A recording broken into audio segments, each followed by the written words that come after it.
नमस्कार मित्रांनो, वेल्थ यज्ञ या चॅनलमध्ये तुमचं स्वागत आहे. रिलायन्स इंडस्ट्रीजने परत आणखीन एक कंपनी ॲक्वायर केलेली आहे. ती कोणती कंपनी ॲक्वायर केलेली आहे, त्याची किती % स्टेक घेतलेला आहे हे आपण या व्हिडिओमध्ये आज पाहणार आहोत. तत्पूर्वी जर तुम्ही या चॅनलला सबस्क्राईब केलं नसेल तर चॅनलला सबस्क्राईब करा आणि बेल आयकॉन प्रेस करा, म्हणजे नवीन व्हिडिओचे नोटिफिकेशन तुम्हाला लवकरात लवकर मिळेल. तुमचा जास्त वेळ न घेता आपण मेन व्हिडिओकडे बोलूया. मित्रांनो, काल लक्ष्मीपूजनाच्या मुहूर्तावरती रिलायन्स रिटेल व्हेंचर्स यांनी अर्बन लॅडर या कंपनीमधला मेजॉरिटी स्टेक 182 करोड रुपयेला घेतलेला आहे. ही जी न्यूज आहे ती आपण आज डिटेलमध्ये पाहणार आहोत. RRVL म्हणजे रिलायन्स रिटेल व्हेंचर्स लिमिटेड ही जी कंपनी आहे हिने 96% होल्डिंग जी आहे, म्हणजे 96% स्टेक जो आहे तो अर्बन लॅडर ह्या कंपनीमधला ॲक्वायर केलेला आहे. आणि जो राहिलेला स्टेक आहे ते सुद्धा ते ॲक्वायर करण्याच्या तयारीमध्ये आहेत. आणि हे त्यानंतर राहिलेला स्टेक घेतल्यानंतर त्यांचं टोटल शेअर होल्डिंग जे आहे ते नंतर ते 100% करणार आहेत. जसं तुम्हाला सगळ्यांना माहीत असेल की RRVL म्हणजे रिलायन्स रिटेल व्हेंचर्स लिमिटेड ही सबसिडियरी आहे रिलायन्स इंडस्ट्रीजची. सध्या रिलायन्स रिटेल ही जी आहे ते स्टॉक मार्केटमध्ये लिस्टेड कंपनी नाही आहे.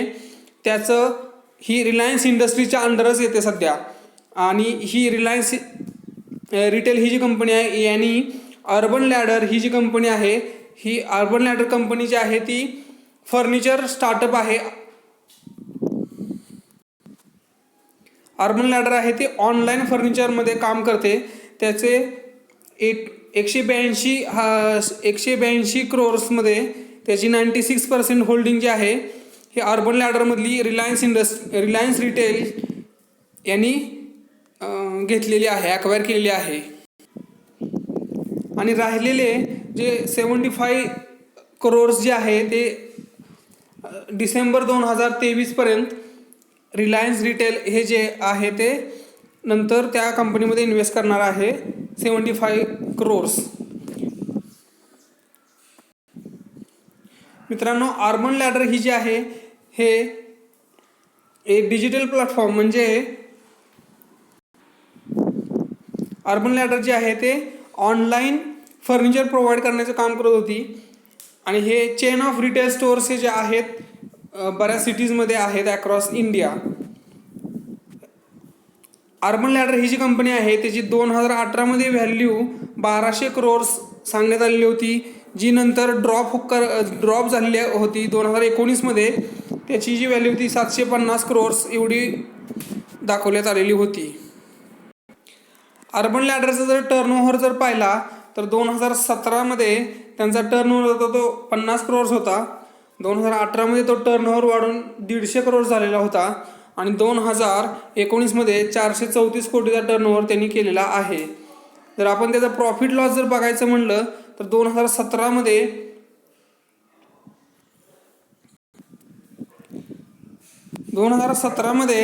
अर्बन लॅडर ही जी कंपनी आहे याला 457 कोटीचा लॉस झालेला होता. लॉस मेकिंग कंपनी होती ती. नंतर 2018 त्यांचा लॉस जो आहे तो कमी होऊन 118 कोटी रुपये राहिला होता. आणि ह्या 2019 ही कंपनी प्रॉफिटेबल झालेली आहे. आणि 2019 49 कोटीचा यांना प्रॉफिट झालेला आहे अर्बन लॅडर ह्या कंपनीला. हे ॲक्विजिशन झाल्यानंतर कंपनीने जे स्टेटमेंट दिलेलं आहे त्यामुळे त्यांनी सांगितलेलं आहे की हे ॲक्विजिशन नंतर त्यांचं कस्टमर जे युजर जे आहेत रिलायन्स रिटेलचे त्यांची एंगेजमेंट वाढणार आहे. आणि अक्रॉस ऑल रिटेल ऑफरिंग्स असं रिलायन्स रिटेलनं म्हटलेलं आहे. आणि रिलायन्स रिटेलनं पुढं म्हटलेलं आहे की याच्यामध्ये ही जी डील झालेली आहे त्यामध्ये कोणतंही गव्हर्नमेंट किंवा रेग्युलेटरी अप्रुव्हल घेण्याची गरज नाही आहे, कारण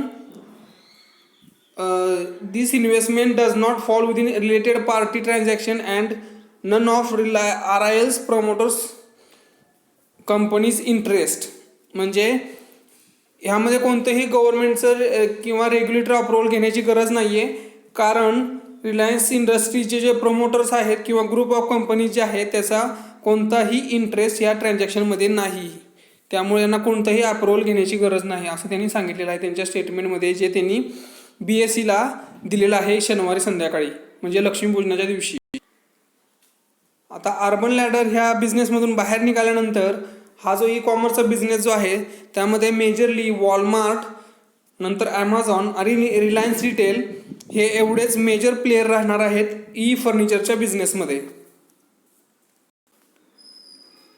अर्बन लॅडर बद्दल जर बोलायचं म्हणलं तर अर्बन लॅडर ही जी कंपनी आहे ही राजीव श्रीवास्तव यांनी 2012मध्ये चालू केलेली कंपनी होती आणि त्यांनी कंपनीसाठी 700 करोड रुपयाचे फंडिंग हे व्हेंचर कॅपिटल फंडकडून, जसे की सिक्विया कॅपिटल, कलारी कॅपिटल आणि हेज फंड्स याच्याकडून घेतलेले होते. पण त्यांना नंतर क्रॅश क्रंच झालेला होता, म्हणजे ते स्वतः म्हणजे त्यांना फंड रेज करण्यासाठी, कंपनी चालवण्यासाठी जे फंड लागतात ते फंड रेज करण्यासाठी त्यांना बरेच प्रॉब्लेम यायला चालू झालेले होते.